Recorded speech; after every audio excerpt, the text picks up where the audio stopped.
morning everyone. And I am happy na kayo ay maagang gumising. So I guess we can start our lesson now. So this is the start or the introduction for our course Opportunity Seeking with our first lesson Entrepreneurship. So, sige, question muna. Let's answer muna first your assignment.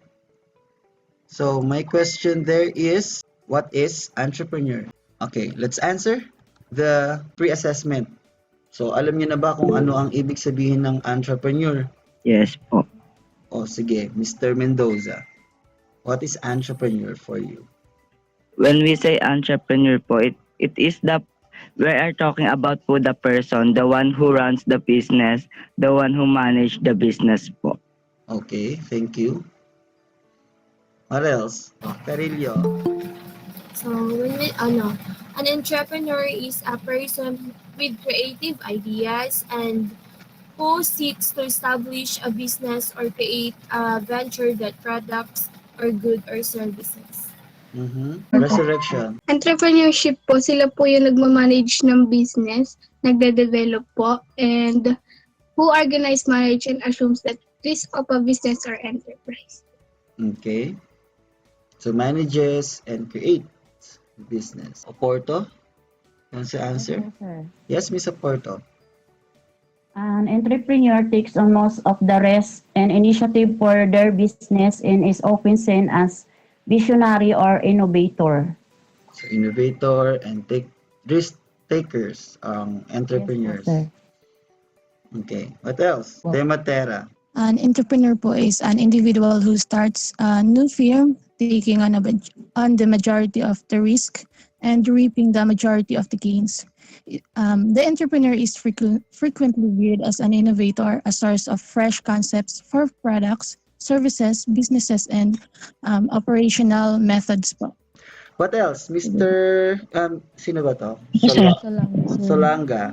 Sa akin po, an entrepreneur is someone who has the skills to lead and manage people to reach their full potential, not just in terms of running a business, but also in terms of discovering their strength. Yun po Okay. yung akin, sir. Alright. It's a good one. Del Monte. Yung entrepreneur po, sila po yung mga ang mas pinipiling magkaroon ng sariling business kaysa maglingkod sa ibang tao or mag-work for a salary. Sila po yung gusto nila, sila yung nagmamanage ng sarili nilang mga business. Okay. Yeah, that's correct also. Next question tayo. So can you name at least three famous entrepreneur, locally or internationally? Bolos. Ano po sir, si Tony Tan Kakyong po, Jollibee po. Filipino Tan entrepreneur po, famous Kakyong. entrepreneur. So yung may-ari ng Jollibee. Jollibee. Yung paborito nating Jollibee. Siya ang isa sa pinakasikat na entrepreneur dito sa ating bansa. Who else? Maylin Tatad. Sir, si Mariano Ke. May-ari po ng Mercury Drug. Mariano Ke. Sige, thank you. Who else? Si Henry C. po, yung may-ari ng SM. Si Henry C. One of the famous din. Anong common sa mga entrepreneurs na nandito sa ating Pilipinas? Chinese, sir. Chinese. Mga Chinese with one syllable last name. Si Yes, sir. Tan, Lucio Tan, Henry C. Ang mga ganon, di ba? Mga Chinese, ang mindset nila is to run a business at sakupin ng Pilipinas. Hindi naman sakupin ng Pilipinas. Paunlarin ng Pilipinas. Okay. So, one of the parang famous story, there was, I heard this story, the owner of Mercury and SM? Yes, Mercury and SM. One of the reasons why walang Mercury drugstore sa SM, may napapansin ba kayo? Meron ba kayong branch ng SM na may Mercury drug? Wala po, sir. Wala po. Wala. po. Wala, di ba? Kasi meron silang sariling drugstore. Not only that, there was this story. I don't know if merong video or may interview that came from Henry C. that sabi daw niya, one of the reasons why walang mercury drug sa mga store niya, sa SM store niya, is that, anong istorya? Sige nga, may nakakaalam ba? Miss Abogado, Opo. do you know the story? Nung nag-i-start daw po kasi parang si Henry, hindi ko na masyadong sure kung nag-i-start, pero parang yung makikilagay siya ng items niya kumbaga doon kay Mercury, pero hindi siya tinanggap ni Mercury. So instead, gumawa siya ng own niya. Tapos nung nagkaroon siya, hindi niya pinapasok si Mercury sa SM niya. So, balik-balikan. Pagkakakwento sa akin ha, well actually, ang boss ko ang nagkwento sa akin. Kasi my boss is also an entrepreneur and a business-minded person. So, ang kwento niya sa amin doon is that nagsisimula pa lang si Henry C. As in, nandun pa lang siya sa... sige, paano ba nagsimula si Henry C? Sa tingin niyo? Yung shoe mart sapatos, talaga, sapatos. Sapatos? Mga sapatos. Nagtitinda siya ng sapatos. Kaya po siya SM kasi shoe mart siya. Correct. Another... Ano yan trivia yan sa inyo. SM means shoe mart. And so, nagtitinda si Henry C ng sapatos. Tapos, ang kwento sa akin ng boss ko is that nandun daw siya sa tapat lang ng store ni Mercury. Tapos, pinalis daw siya or something ganon. So, that is the story. Kaya walang Mercury drugstore. Pero ngayon naman, meron that is what, di mo, how innovative and yung mindset ni Henry C. Gumawa siya ng sarili niyang drugstore, which is the Watsons. Okay, nagsimula yan sa mga beauty products hanggang sa gawin niyang drugstore. Okay, and the next question is, do you think you would make a good entrepreneur? And why? Sige, bigyan natin ng opportunity yung hindi pa nakakasagot. Niyan, Pakasay. Do you think you would make a good entrepreneur? Why? Yes, because I am accountable and responsible for every decision I make and every step I take. I have a strong interest in gaining knowledge from a variety of sources, including my clients, my staff, and even my rivals. I believe that one of the most important skills for a successful entrepreneur is the ability to take criticisms in a constructive manner, and I was able to acquire this skill po. Okay. Thank you, Mr. Pakasay. Who else? Who wants to answer? Venus. So, answer. I believe that I can become a good entrepreneur because I have the ability to improvise, adapt, and overcome that is really needed by entrepreneurs sa business, sa larangan ng business. Kailangan matuto kang mag-improve, sumabay sa takbo ng panahon, or improve mo pa yung sarili mo para hindi ka mapag-iwanan at mas lumago ka. Kasi gusto ng mga tao yung bago at magagandang bagay. Okay. Thank you, Mr. Venus. What else? Yes, Miss Abogado. Whatever the mind can conceive and believe, the mind can achieve. I believe that our mind is so powerful that we attract what we will be. Thinking and believing that you are a good entrepreneur already makes you one. With that being said, I already claim that I am one. I already have my own business. I'm running my own business, and it's not easy. But having the right mindset with a lot of discipline and taking plans into action is what makes me a good entrepreneur. Very good. Next. So let's proceed with the discussion.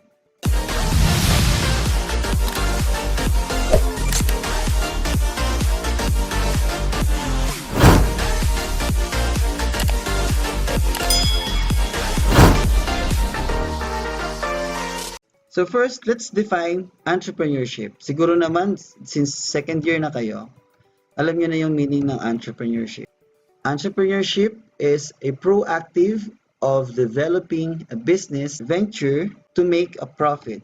So when you say proactive, it means, Mr. Codera, what is the meaning of being proactive? O ano muna yung nito, antonyms nito, yung kabaliktaran ng proactive?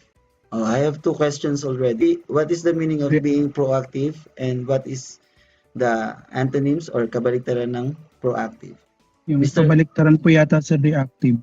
Or reactive. When you say reactive, you respond to a certain situation. Tama ba? Kapag sinampal ka, sampalin mo din. Ganon. Yes po, Reactive sir. yun. your reaction towards a certain situation or instances. When you say proactive, Yung ano ka, sir, Mr. energetic. Maaga po yun, sir. Parang ganon. Okay, Parang maaga. ano po, sir. Parang Yung nag-i-initiate. inaano mo agad yung future po. Parang iniisip mo agad yung future ng business mo. Okay? Iniisip mo yung may advanced thinking ka towards a certain situation. Mr. Logdat, ano yung sinabi mo kanina? Ikaw po yung nag-i-initiate ng Okay. business mo sa ibang tao. So, proactive or being initiator or your initiative to develop a certain business, a business venture to make a profit. So, that is entrepreneurship. So, kailangan ikaw yung magsisimula ng isang business or magde-develop ng isang business. Okay, so entrepreneurship involves seeking opportunities for a market. Ikaw ang hahanap ng opportunity for a market. Ano ibig sabihin? Saang palengke kaya ito? Palengke ba yung yung tinutukoy dito? Hindi po, sir. Hindi. Ano po? Miss Oporto. Market-based po. Market-based. Bali, market-based po, sir. Yung mga malalaking company or mga malalaking business po. What do you mean by market? If you started a business and you ask, who is your market? It can be the the seller or the buyer po. As long as Okay. there involved po dun yung money po. Yung Okay. trade, yun po. Alright. Very good. So people, okay, it can be the seller or the buyer. Pwedeng buyer, yung magiging customers mo. Seller, pwede rin naman yung mga reseller ng product mo. Bibili niya sa'yo, tapos ibebenta niya din. Establishing and operating a business out of opportunity and assessing its risks and reward through close monitoring of the operations. So, ang entrepreneurship is revolving around the opportunity dun sa business natin. And then, assessing risk. So, alam dapat natin kung ano yung mga risk ng mga business na itatayo natin. And of course, pagdating sa reward, tayo din na makikinabang. So, here are the economic benefits of entrepreneurship in the society. Number 1, entrepreneurship produces more jobs that equate to an increase in national income. So, paano ba natin determine ang national income? Through, Sir, yes, by taxes, sir. Elegado, By taxes. taxes. Okay? So, kapag nag-produce tayo ng maraming trabaho, imagine na lang if these 36 students na nandito nasa klase ko ngayon ay maging entrepreneurs. So, sabihin na lang natin na magkakaroon kayong ng taglilimang empleyado at the start.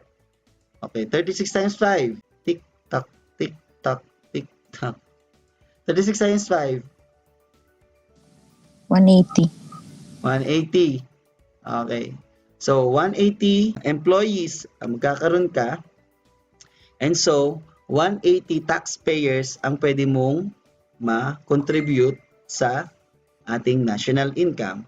At kapag marami kang trabahong nagawa, so tataas din ang GDP natin. What is GDP and GDS? I think po, Oliveros po, I think po GDP po, gross domestic product po. Okay. Gross domestic product. GDS, gross domestic services. So kapag tumaas yon ang GDP natin, national GDP, so mas maraming investors ang pwedeng pumasok sa atin, mas maraming trabaho pa ang pwedeng nating ma-produce. Number 2, entrepreneurship amplifies economic activities of different sectors of the society. So what are the sectors that amplifies by entrepreneurship? Kapag maraming trabaho, so ano yung mga economic sector ang ma-amplify natin? Private, sir. Private sector, public sector, ano pa? Tourism. Pwede ba nating ma-amplify ang tourism? Trade po. Trade, pwede rin. No? So, maraming bagay. Magkaano yan? Ibig sabihin, it's a domino effect.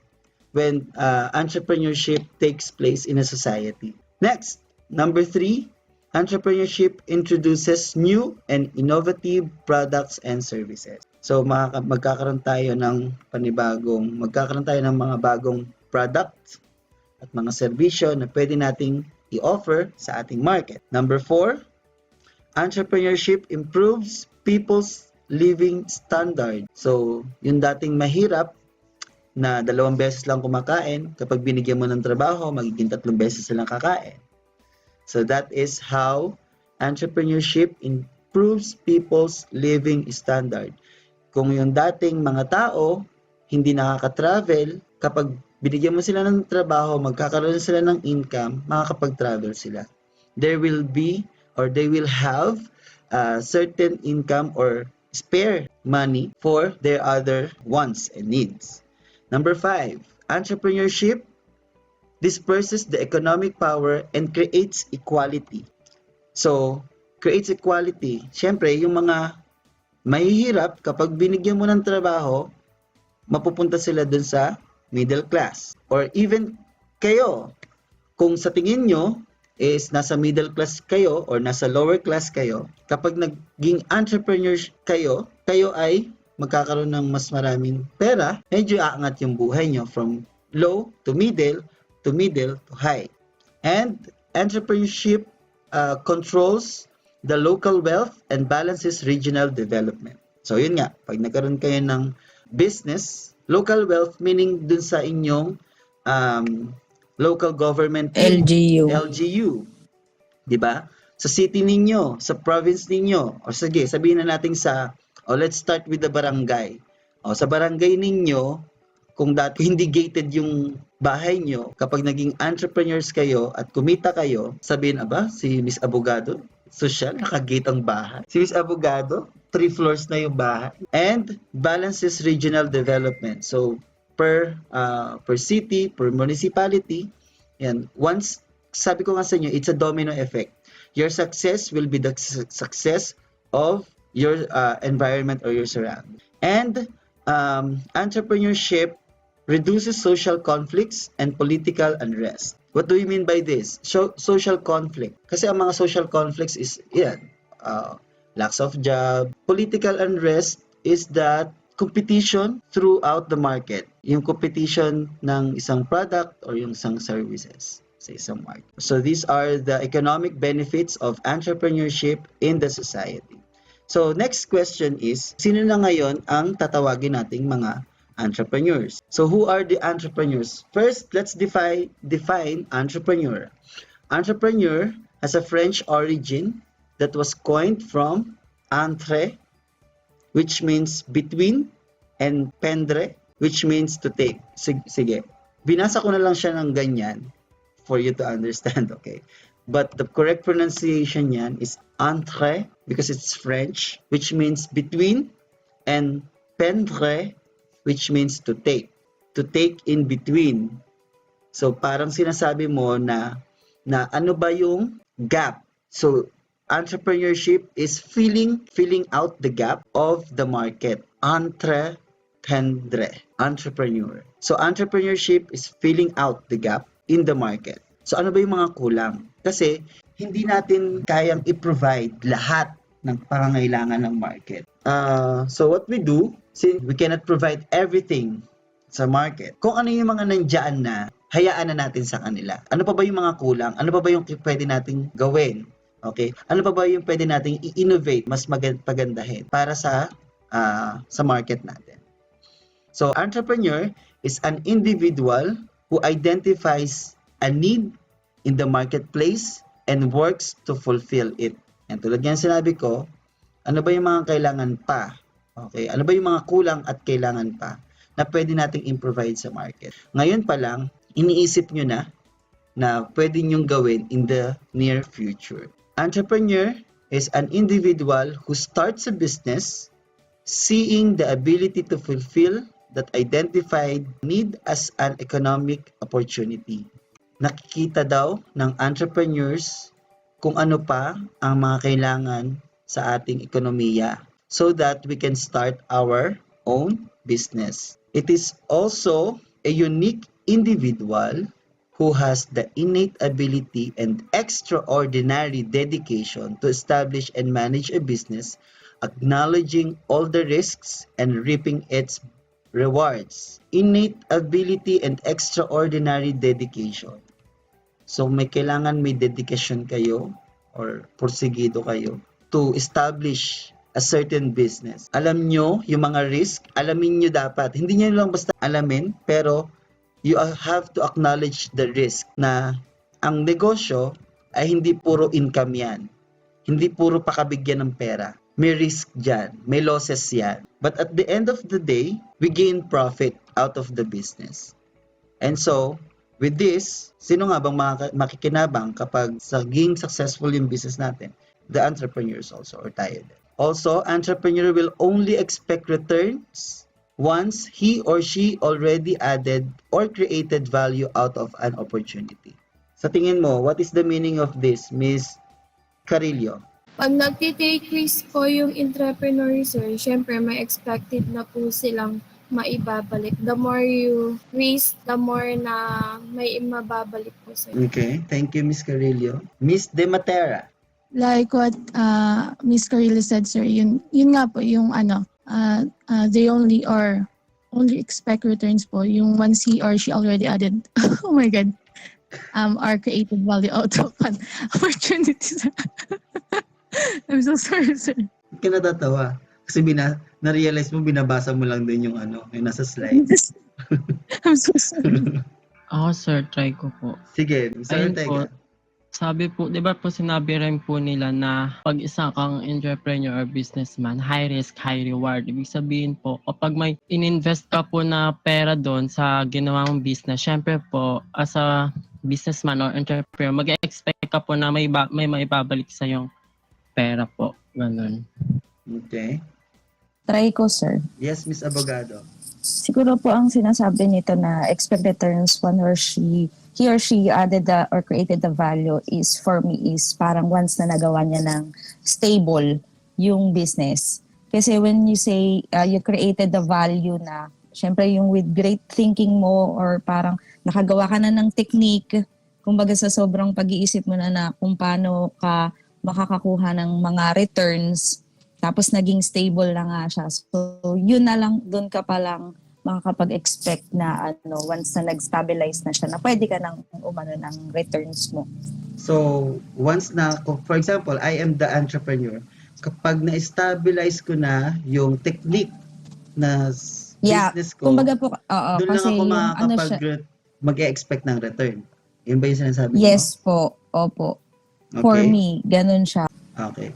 So, let's work the other way around. Let's see the perspective of of our market, of our customers. So, sa tingin nyo ba, kapag, for example, may in-introduce ka sa akin na si Miss Abogado, na-stabilize niya na yung business niya. Kapag sinabi ng customer niya na, what is it for me? So what kung okay na yung business mo? May value ba yan sa akin? Let's see the perspective. So parang po siya, parang pag nagawa mo na siyang parang demand ng market. Correct. So kapag nakita mo na kailangan siya ng market mo, may value siya doon. Kunwari, nakakita ka ng opportunity, gumawa ka ng something out of the opportunity. Kapag kinagat siya ng masa, kinagat siya ng market na tina-target mo, so doon ka lang mag-expect ng return.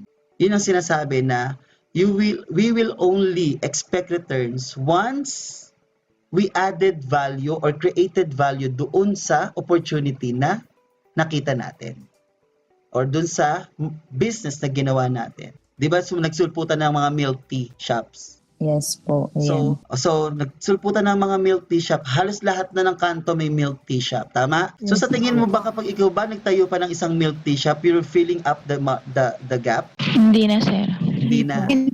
Okay? May value pa ba yung milk tea shop na itatayo mo? Hindi na kasi madami na. Kasi madami na. Okay?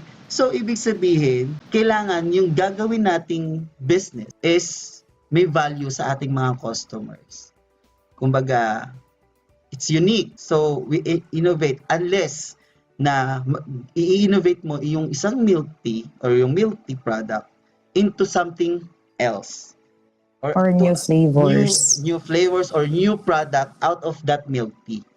Okay, kasi ang tea naman talaga, tea. Uminom ba kayo ng tea? Not the milk tea ha. The regular Yes tea. po, regular Diba? tea. 'Di ba? Yung may tea bag. Ano yung alam yung tea? Lipton. Lipton.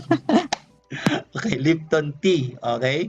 'Di ba? Ang ginagawa lang naman kasi diyan is magpapakulo ka ng tubig, yung tea bag ilalagay mo sa mainit na tubig, tapos iaano mo yung tea leaves, tapos iinumin mo. What they did is that nilagyan nila ng other flavors, 'di ba?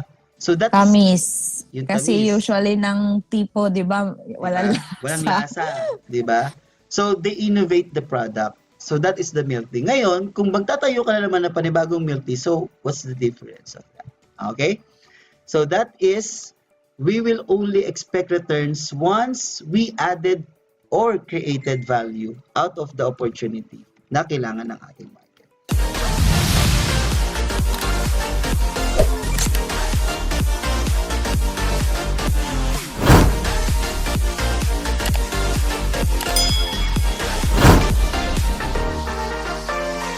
Okay, so here are the 5 levels of entrepreneurial development. Question: have any of your instructors or previous teachers discussed this lesson? Not. Wala pa po. Wala pa. So ako, ang first time. Sige, let's go to the levels of entrepreneurial development. So paano ba natin dinedevelop ang isang entrepreneurship within us or ang isang entrepreneur? Number 1 is self-employed. They want to do things in their own way and start to feel agitated when controlled by the power that be. So self-employed. Diyan naman talaga kayo magsisimula eh. But of course, being self-employed is also a challenging one. So sino na ba dito ang mga self-employed na mako-consider? Miss Abogado, can you okay? Okay, si Miss Abogado is a self-employed individual. Who else? Sino pa? Meron pa ba dito? Wala na? Si Miss Abogado lang. Okay. So, kapag self-employed ka, sige, tanungin natin si Miss Abogado. Miss Abogado, meron ka bang boss? Wala po. Hawak Wala po. oras ko. Hawak mo, oras mo. So, walang magdidikta sa'yo kung anong oras ka papasok. At Yan kung nga anong yung oras inayawan ko eh. kung anong oras Kaya ka ako lalabas sa nagnegosyo. trabaho. Okay? Wala. Wala, di ba? So, ako, I myself is an employee. So, I have a boss. Okay. However, sige, later na natin pag-usapan. So, yun muna. Si Sir, employed pala si Sir. Okay, so may boss ako. May time in and time out akong sinusunod. I am not self-employed kasi pag sinabi ng school na alas 7 ka magklase, alas 7 ka magkaklase. Okay, ang klase mo is 7 to 10, 7 to 10 ka magkaklase. So I am not a self-employed individual. So entrepreneur starts in of being self-employed. So sabihin niyo naman, Sir, kakagraduate ko lang, tapos dyan mo na agad ako papapasukin, pagiging self-employed. Ano namang sisimulan kong negosyo? Wala pa naman akong pera, kakagraduate ko lang. Sometimes, paswertihan lang din naman yan eh. Kung lumaki kayo sa isang pamilya na meron ng existing business, katulad ni Mr. Codera, Mr. Steve, nahihirapan ako sa Codera mo, at saka kay Miss Dematera. Okay, Steve and Kyla, ikaw, Miss Kyla, meron ka ng business, family business? Sir, wala po po. Wala po. Wala. Yes po. Okay, Steve, Sir, meron kang family business kayo? meron po, sir. Okay, si Kyla, wala. Si Steve, meron silang family business na pwede niyang pasukin or pwede niyang i-run.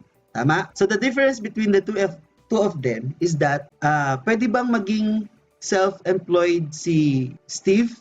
Yes or no? Yes po. Yes, pwede. Ikaw, Miss Kyla, pwede ka ba maging self-employed?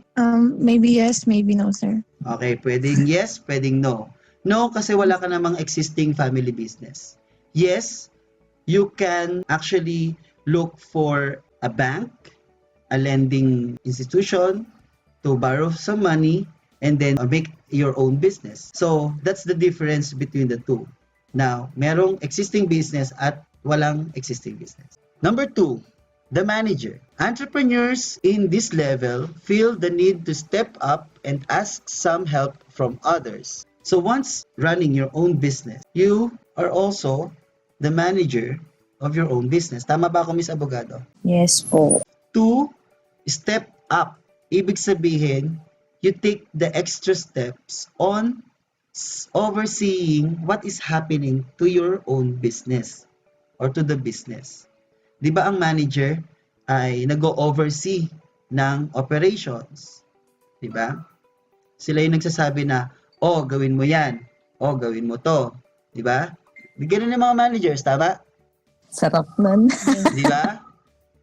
So, kailangan tutupusin. Oh, ba't ito hindi pa na-deliver? Di ba?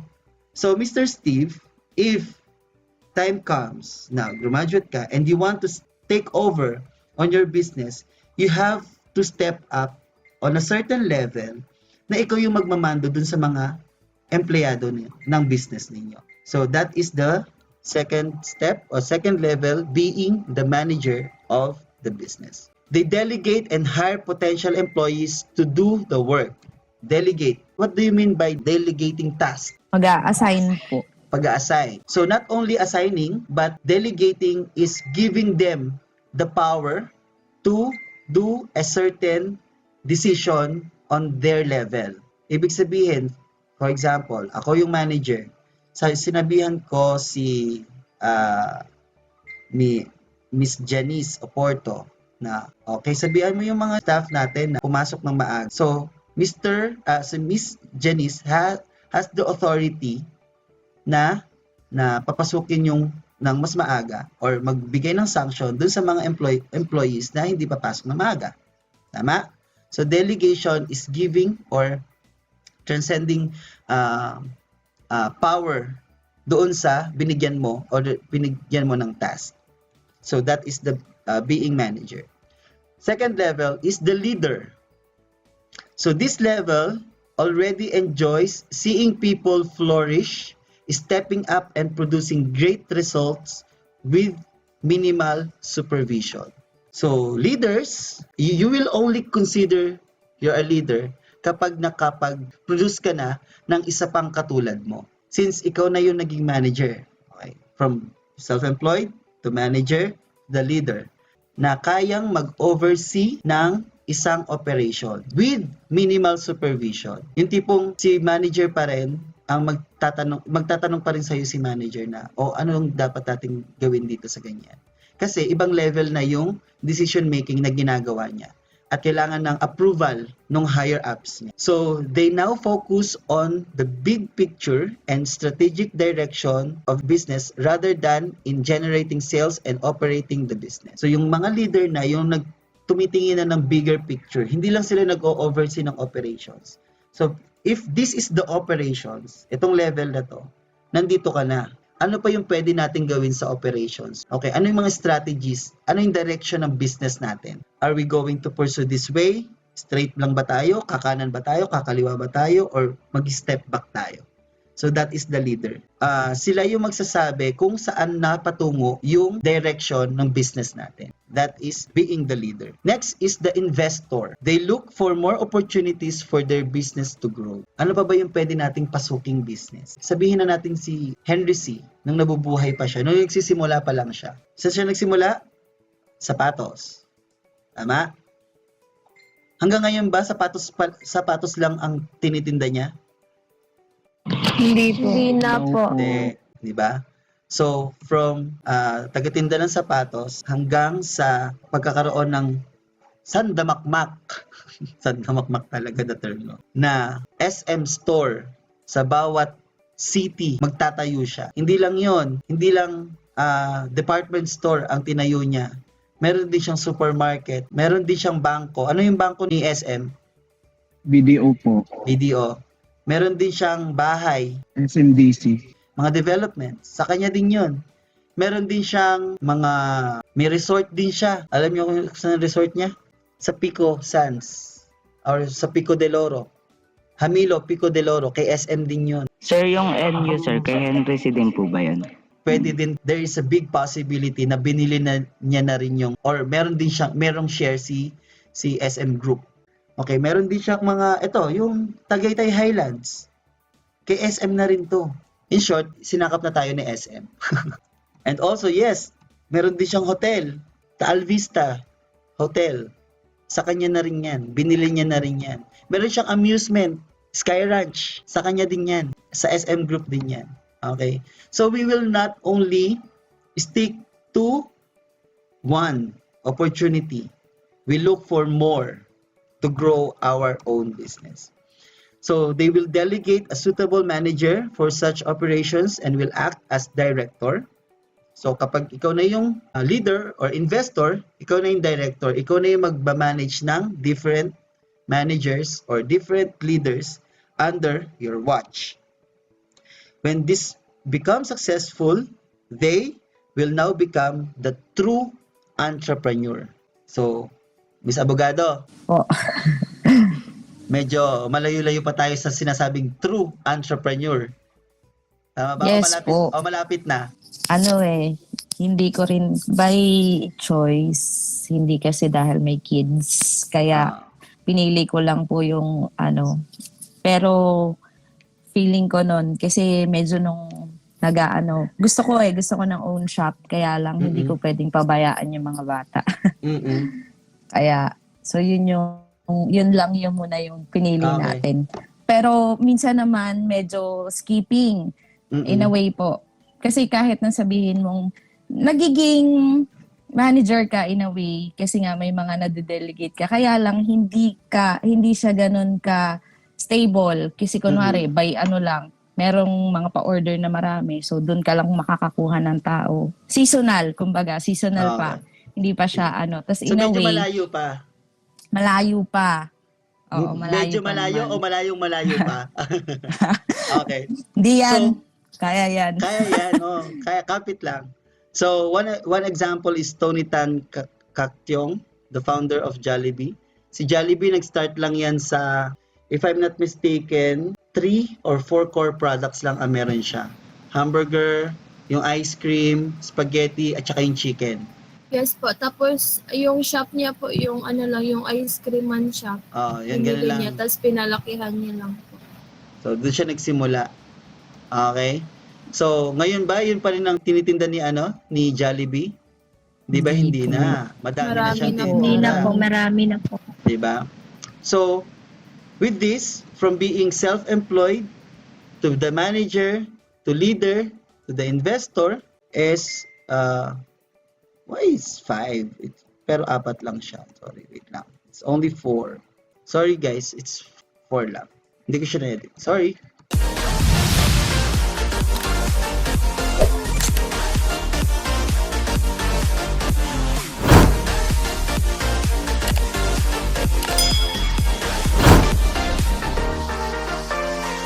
Okay, so let's cut the discussion with this slide. The next topic that we will be having is the 4-step process thinking of entrepreneur.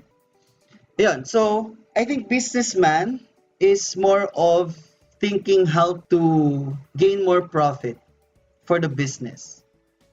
An entrepreneur's set of mind is not only focuses on the growth of the business when it comes to profit. Entrepreneurs is making another entrepreneur or creating more leaders out of their business. That's my personal definition or differentiating the entrepreneurs and business. Yung mga questions ninyo today, kindly reserve it so that I can answer it on our next meeting. Okay? So if I may request everyone to take to open your camera so that I can take a screenshot of our class. All right. Thank you so much guys for attending my class. Bye-bye. Thank you, sir. Thank you. Hi, sir. Thank you.